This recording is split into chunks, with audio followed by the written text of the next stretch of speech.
कहते हैं नाम में क्या रखा है, लेकिन हकीकत यह है कि नाम सिर्फ पहचान ही नहीं होती, बल्कि आपकी सोच, आपका माइंडसेट, आपकी वर्किंग स्टाइल, इन सबको रिफ्लेक्ट करता है।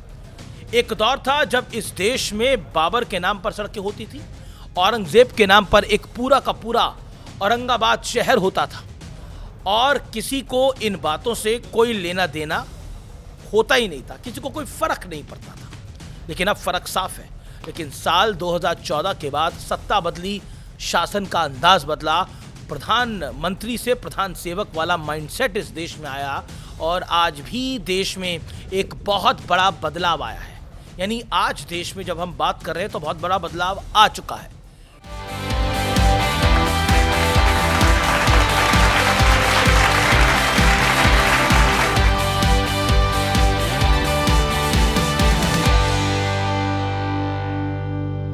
व्यूअर्स नमस्कार, मैं हूं अमीश देवगन। सत्य और तथ्य में मैं आज बात करूंगा एक बदलाव की। आप बोलेंगे क्या बदलाव आया है?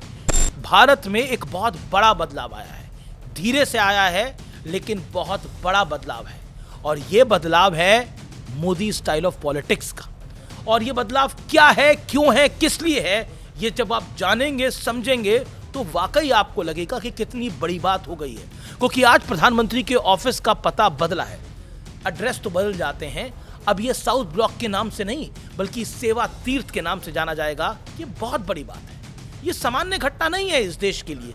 अगर आप इसको लाइट के लेके बोलेंगे प्रधानमंत्री के दफ्तर का नाम बदल गया, तो फिर तो खबर एक लाइन में खत्म हो जाती है। लेकिन लाइन बहुत आगे जाती है। ये लाइन इतनी आगे जाती है जो कहती है कि प्रधानमंत्री ने अपने कार्यालय का नाम रखा है सेवा तीर्थ। प्रधानमंत्री नरेंद्र मोदी ने साल 2014 में देश की जब कमान संभाली तो लोगों को लगा कि नरेंद्र मोदी बाकी प्रधानमंत्रियों की तरह प्रधानमंत्री बनेंगे और फिर राजनीति करेंगे। लेकिन नरेंद्र मोदी जब प्रधानमंत्री बने तो उन्होंने अपना संघर्ष याद था। यहीं से वो एक बड़े परिवर्तन की शुरुआत हुई। अक्सर लोगों को लगता था कि पीएमओ देश की सत्ता का सबसे बड़ा केंद्र, एक ऐसा ऑफिस जहां से हर चीज कंट्रोल हो सकती है। Top office, top office, top office, PM का घर रेस कोर्स रोड। बस यहीं से सत्ता और सत्ता की हनक वाली कहानी शुरू होती थी। लेकिन जहां सोच सत्ता वाली नहीं बल्कि सेवा वाली हो गई, जहां सोच शासक वाली नहीं बल्कि एक परिवार के मुखिया वाली हो गई, वहां पॉजिटिव बदलाव हो ही जाते हैं। इसलिए प्रधानमंत्री का कार्यालय यानी पीएमओ आज से सेवा तीर्थ के नाम से जाना जाएगा। यानी एक ऐसी जगह जहां सेवा का भाव हो। इससे पहले केंद्रीय सचिवालय का नाम कर्तव्य भवन, राजपथ का नाम कर्तव्य पथ, रेस कोर्स रोड का नाम लोक कल्याण मार्ग हो गया। पहले 7 रेस कोर्स रोड प्रधानमंत्री निवास होता था, अब लोक कल्याण मार्ग हो गया है। और राजभवन का नाम लोक भवन हो गया है। राज नहीं, अब लोक सेवा है। ये सभी देश के सबसे बड़े हाईएस्ट ऑफिसेस हैं। ये दफ्तर ऐसे हैं जहां सबसे बड़े अधिकारी कर्मचारी देश के अहम फैसले लेते हैं। लेकिन इसका मतलब ये नहीं है कि यहां से कोई शासन चलाया जाता है, बल्कि अब मतलब हो गया है, पहले ऐसा ही होता था लेकिन अब मतलब हो गया है जनता के ऑफिस है ये। यहां काम करने वाला हर कर्मचारी जनता का सेवक है, और ये सेवा तीर्थ है। प्रधानमंत्री नरेंद्र मोदी ने सेवा तीर्थ में आने के बाद जिन फाइलों पर साइन किया वो भी दिलचस्प है। इन फाइलों में किसान, महिलाओं, युवा और कमजोर वर्ग का खास ख्याल रखा है। अब जरा इन स्कीमों पर एक एक करके बात कर लेते हैं। पहली फाइल जिस पर सेवा तीर्थ में दस्तखत किए गए वो पीएम राहत योजना। इस योजना के मुताबिक अब सड़क हादसे में कोई जिंदगी सिर्फ इसलिए नहीं जाएगी क्योंकि इलाज के लिए पैसे नहीं थे। मतलब साफ है, अब हादसा होगा तो मदद पहले पहुंचेगी। बड़ी बात है। अस्पताल का बिल बाद में बनेगा। दूसरी फाइल जिस पर पीएम ने साइन करे, सेवा तीर्थ में लखपति दीदी मिशन। सरकार ने मार्च 2027 का लक्ष्य 1 साल पहले ही पार कर लिया है। अब तक 3 करोड़ लखपति दीदी बन चुकी है। अब प्रधानमंत्री मोदी ने नया लक्ष्य तय किया है, वो है मार्च 2029 तक 6 करोड़ लखपति दीदी बनाना।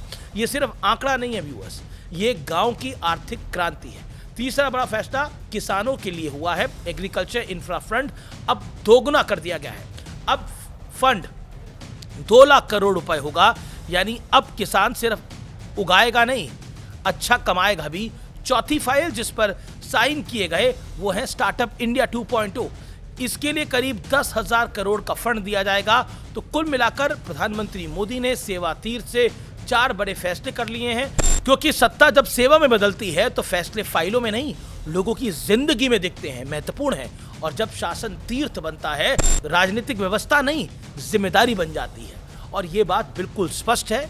लोक कल्याण मार्ग, सेवा तीर्थ, लोक भवन, राजभवन की जगह, ये अपने आप में बड़े बड़े नाम हैं। याद करिए इस देश के अंदर हम कितने बड़े बदलाव आए हैं 2014 के बाद। नई संसद बन गई, नया पीएम कार्यालय बन गया, प्रधानमंत्री के निवास का नाम बदल गया, कितना कुछ हो गया है। अब लुटियंस दिल्ली में जाएंगे तो अब भारतीयता आपको दिखेगी। पहले अंग्रेजों का शासन की झलक आपको दिखती थी, अब भारतीय की झलक आपको दिखेगी। मुझे तो सुभाष बाबू की वो मूर्ति याद आती है जो प्रधानमंत्री नरेंद्र मोदी ने होलोग्राम के थ्रू लगाई थी। इतनी बदल गई है लुटियंस दिल्ली, इतने बदल गया है, शासन का ढंग बदल गया है, शासन का आज कहते हैं रंग भी बदल गया है।